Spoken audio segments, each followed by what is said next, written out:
কান পাকা রোগের ক্ষেত্রে সেক্ষেত্রে কাউন্সিলিংটা আপনারা কিভাবে করেন, যে ট্রিটমেন্ট পদ্ধতিতে কিভাবে যাবেন? ট্রিটমেন্টটা এখানে একটা হলো, প্রথমে যখন রোগী আমাদের কাছে আসে তার তো অফ এন্ড অন ডিসচার্জ থাকে, এটা একটা এম্বারাসমেন্ট। অনেক রোগী এবং অনেক হাই প্রোফাইল রোগীরও কিন্তু দেখা যায় এই রোগটা থাকে এবং এটা কোয়াইট এম্বারাসিং। তো প্রথমে আমরা যেটা চেষ্টা করি সেটা হচ্ছে যে রোগীর যেন আপনার কান দিয়ে পানি পড়াটা বন্ধ হয়। এবং এই যে আপনি বলতেছিলেন যে যখনই তার দেখা যাবে ঠান্ডা লাগবে বা আপার রেসপিরেটরি ট্র্যাক্ট ইনফেকশন হবে, তখনই কিন্তু তার দেখা যাবে কান দিয়ে পানি আসবে। আমার একটা স্যার খুব সুন্দর কথা বলেন যে যখন বন্যা হয় তখন কিন্তু যে পুকুরে এক হাঁটু পানিও কোনো দিন জমে না, সেটাও কানায় কানায় পূর্ণ হয়ে যায়। তো আমাদের যখন আপার রেসপিরেটরি ট্র্যাক্ট ইনফেকশন হয়, তখন সিক্রেশন অনেক বেড়ে যায়, তখন কিন্তু এই ইউস্টেশিয়ান টিউব দিয়ে কিন্তু দেখা যায় তখন এই কান দিয়েও তখন পানি আসার প্রবণতাটা বাড়ে এবং এটা দেখা যায় প্রফিউজ এবং মিউকাস সিক্রেশনটা বেশি হয়।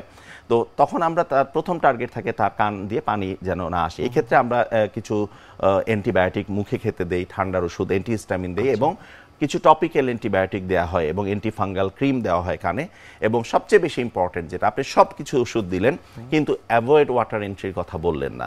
এই রোগী দেখা গেলো পুকুরে গিয়ে গোসল করলো, এই রোগী হয়তো আপনার তোলা পানিতেই গোসল করতেছে বা শাওয়ার ব্যবহার করতেছে, কিন্তু দেখা যাচ্ছে যে উনি কানে কোনো ব্যারিয়ার ইউজ করতেছে না। এখন এই সেফ ভ্যারাইটির যে কান পাকা রোগ যেটা আমরা বলতেছি যে টিউবোটিম্পেরিক, আমাদের ভাষায় এটাকে আমরা বলি টিউবোটিম্পেরিক ভ্যারাইটি, এই ধরনের কান পাকা রোগের ক্ষেত্রে আমাদের রোগীকে যখন আমরা রোগীর কানটা দেখা যায় যে ডিজিজ ফ্রি অর্থাৎ ড্রাই হয়, মানে ডিসচার্জিং এয়ার থাকে না, তখন আমরা ওনাকে কাউন্সিলিং করি যে আপনি এটা পর্দা লাগানোর অপারেশন। আমাদের কিন্তু সব সেন্টারেই বড় বড় সেন্টারেই অপারেশন হয় এবং এটা আপনার একটা কানের পিছন দিয়ে অথবা কানে এই ভিতর দিয়ে ইনসিশন দিয়ে দেখা যায় যে একটা গ্রাফট নিয়ে, এটা টেম্পোরালিস ফাসা বলে, এটা দিয়ে আমরা সুন্দর গ্রাফট তৈরি করে এটা কিন্তু রিপেয়ার করে দিতে পারি, যেটা repair of the tympanic membrane. এবং এটা ওয়ার্ল্ড ওয়াইড খুব সাকসেসফুল একটা অপারেশন। যদি পেশেন্ট রিফিউজ করে, এখন সব পেশেন্ট কিন্তু আপনি যা ট্রিটমেন্ট অপশন দিবেন সবাই নিবে না, কেউ নিবে না যে ভয়ের কারণে আমি কোনো সার্জারিতে যাব না, আবার কেউ নিবে না যে তার হয়তো ক্ষমতা নাই সেটা করার।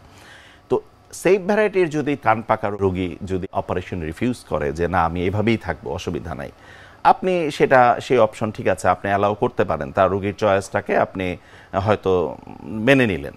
কিন্তু যদি আনসেফ ভ্যারাইটির কান পাকা রোগ হয়, যেটা আপনার অ্যাটিকোয়েন্ট্রাল, যেখানে কোলিস্টেটোমা বলে একটা জিনিস পাওয়া যায় এবং যেটা আমাদের কি করে, বোনকে ইরোড করে। তো আপনি জানেন যে আমাদের এই কানটা তো আপনার মাথার ভিতর করটির মধ্যে অবস্থিত, একটা টেম্পোরাল বোনের ভিতরে অবস্থিত। তাহলে এই যে তার বোন যে ইরোড করার ক্ষমতা, হাড্ডি পচায় ফেলার যে ক্ষমতা, এই কোলিস্টেটোমা কিন্তু আলটিমেটলি গিয়ে কিন্তু দেখা যাবে তার ইন্ট্রাক্রেনিয়াল কমপ্লিকেশন করবে।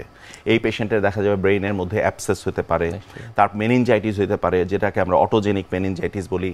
তো সেটা কিন্তু তার লাইফকে এন্ডেঞ্জার করতে পারে এবং এই রোগীর জীবন কিন্তু সংকটাপন্ন হতে পারে।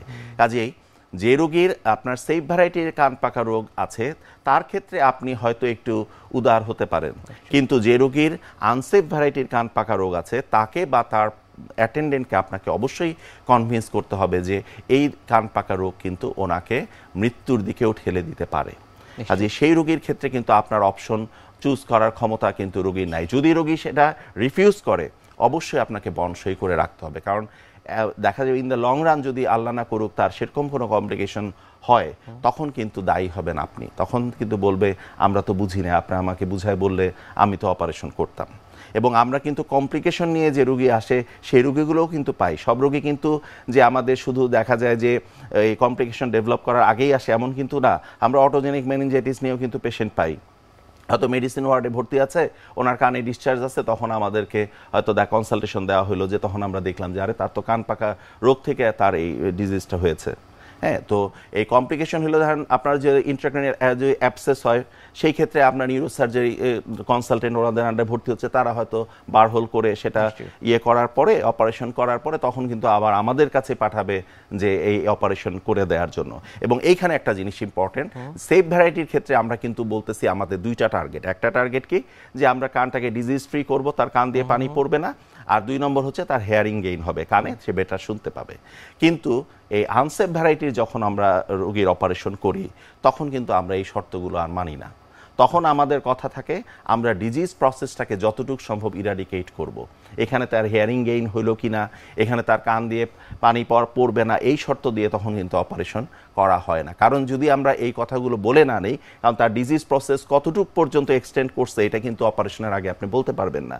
তার যদি অসিকুলার চেইন দেখা যায় যে ইরোড করে যায়, এবং অনেক ক্ষেত্রেই সেটা করে, তখন যদি আপনি এই রোগীর মধ্যে একটা ধারণা থাকে যে আমি তো কানে ভালো শুনবো অপারেশনের পরে, তখন কিন্তু সে সন্তুষ্ট হবে না।